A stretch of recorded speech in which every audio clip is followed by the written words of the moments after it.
Good morning प्यारे student, आप सभी का स्वागत है हमारे यूट्यूब चैनल लेट्स डिस्कस में।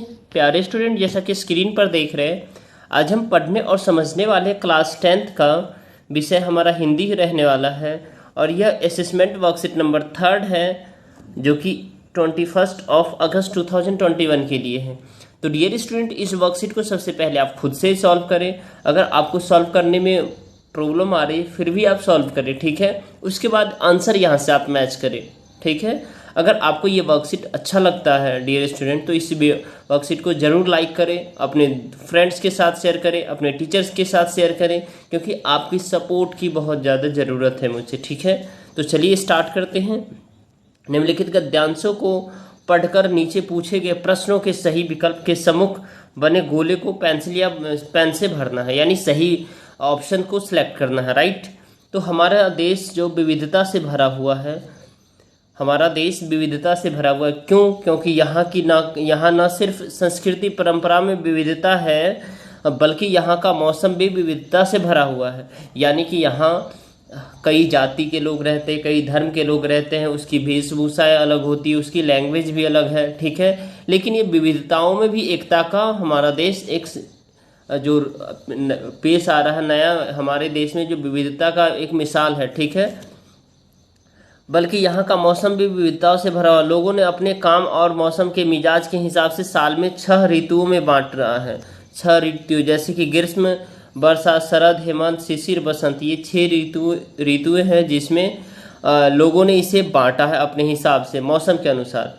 हर एक मौसम का अपना अलग अलग अंदाज होता है। ग्रीष्म के बाद वर्षा के आगमन से गर्मी में भारी गिरावट आती है और अचानक से मौसम खुशहाल हो जाता है। जबकि अपनी धरती ने जैसे नई चादर ओढ़ ली है, वैसे ही तब तक इस पर हरियाली वापस आती है। आषाढ़ और श्रावण से 2 माह मुख्यतः वर्षा ऋतु के होते हैं। यानी आषाढ़ और सावन का जो मौसम होता है डियर स्टूडेंट, वो 2 माह वर्षा का होता है। लेकिन इसके बाद भी कुछ दिनों तक बारिश होती रहती है। तो जो अंग्रेजी कैलेंडर के हिसाब से जून में शुरू होकर 20 सितंबर तक रहती है। तकरीबन 4 माह देश भर में बारिश होती रहती है। इसीलिए वर्षा के इस काल को चातुर्मास भी कहते हैं। भारत में वर्षा का खूब महत्व है। हमारे देश की अर्थव्यवस्था पूरी तरह से मानसून यानी वर्षा ऋतु पर निर्भर है, राइट। अब चलिए इसमें पूछे गए प्रश्न का एक एक करके आंसर लगाते हैं, ठीक है। तो प्रश्न फर्स्ट है, डैश ऋतु के बाद वर्षा ऋतु आती है। तो आप सभी को पता है डियर स्टूडेंट, ग्रीष्म ऋतु के बाद वर्षा ऋतु आती है, ठीक है। किसके? ग्रीष्म ऋतु के बाद। तो आपका ऑप्शन नंबर सी करेक्ट है। वर्षा के आगमन से भारी गिरावट आती है, किस में आती है? तो वर्षा के आगमन से भारी गिरावट गर्मी में आती है, ठीक है। तो आपका ऑप्शन नंबर ए करेक्ट है दूसरा का। थर्ड है, कौन से 2 माह मुख्यतः वर्षा ऋतु के होते हैं? तो कौन सा 2 माह मुख्यतः वर्षा ऋतु को होते हैं? तो आपका जो डियर स्टूडेंट इसमें रहने वाला आंसर डी रहने वाला, राइट। कौन सा? डी है। आषाढ़ और सावन 2 माह वर्षा ऋतु के होते हैं। गिरावट शब्द में मूल शब्द और प्रत्यय है। गिरावट शब्द में जो मूल शब्द और प्रत्यय क्या है? तो डियर स्टूडेंट इसमें जो गिर प्लस आवट ये है आपका। तो आपका आंसर ये रहा, ऑप्शन नंबर ए करेक्ट है आपका, ठीक है।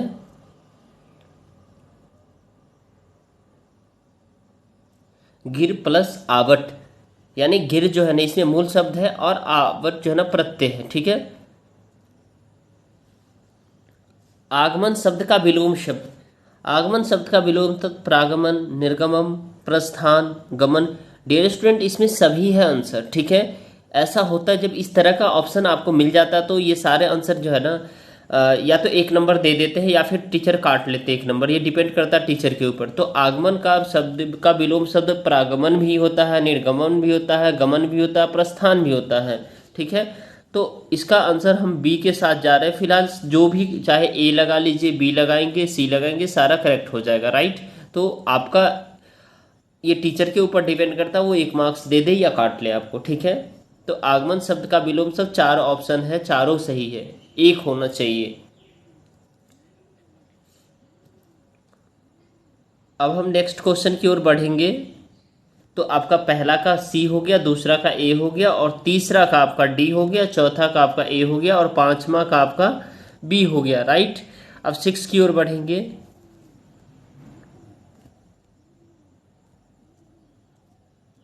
हमारे देश का मौसम डैश भी से भरा हुआ है। हमारे देश का मौसम किससे भरा हुआ है? तो हमारे देश का मौसम स्टूडेंट सालों से भरा हुआ है, ऋतुओं से भरा हुआ है, विभिन्नता से भरा हुआ है। इसमें क्या ऑप्शन आपका करेक्ट हो जाएगा? विभिन्नता से भरा हुआ। ठीक है। 7th है, लोगों ने अपने काम और मौसम के मिजाज के हिसाब से बांटा है। किस चीज़ को बांटा है? तो लोगों ने किस को बांटा है? ऋतुओं को क्या किया है? बांट दिया है। ठीक है। किसको? ऋतुओं को बांट दिया है? नहीं, सालों को बांट दिया है। ठीक है, इसका ऑप्शन आपका करेक्ट ये हो जाएगा, राइट। लोगों ने सालों को बांट दिया है, राइट। अब देखिए हमारे देश में कितने ऋतुएं हैं? हमारे देश में 6 ऋतुएं हैं। कितने हैं? 6। चातुर्मास शब्द का अर्थ होता है, चातुर्मास शब्द का अर्थ क्या होता है डियर स्टूडेंट? तो चातुर्मास शब्द का जो अर्थ होता है, वो चातुर्मास शब्द का अर्थ होता है डियर स्टूडेंट 4 महीने। ठीक है,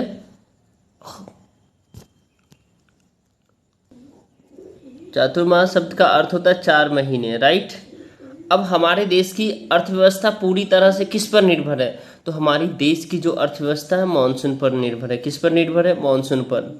ठीक है, तो 6 का आपका आंसर रहने वाला है बी आंसर रहने वाला है, 7th का आपका बी आंसर रहने वाला, 8th का आपका सी रहने वाला है, और चातुर्मास शब्द का अर्थ होता है 4 महीने, ये अब यानी बी रहने वाला, और हमारे देश की अर्थव्यवस्था किस पर पूरी तरह से निर्भर है? यानी सी रहने वाला है। तो आई होप मेरे प्यारे स्टूडेंट आपको ये वर्कशीट अच्छे से समझ में आया है। आप इस वर्कशीट को लाइक कर सकते हैं, फ्रेंड्स के साथ शेयर कर सकते हैं, और अपने टीचर्स के साथ भी शेयर कर सकते हैं, क्योंकि आपकी सपोर्ट की बहुत ज़्यादा ज़रूरत है। ओके डियर स्टूडेंट, तो फिर मिलते हैं नेक्स्ट वर्कशीट में। तब तक के लिए bye bye, take care, have a nice day.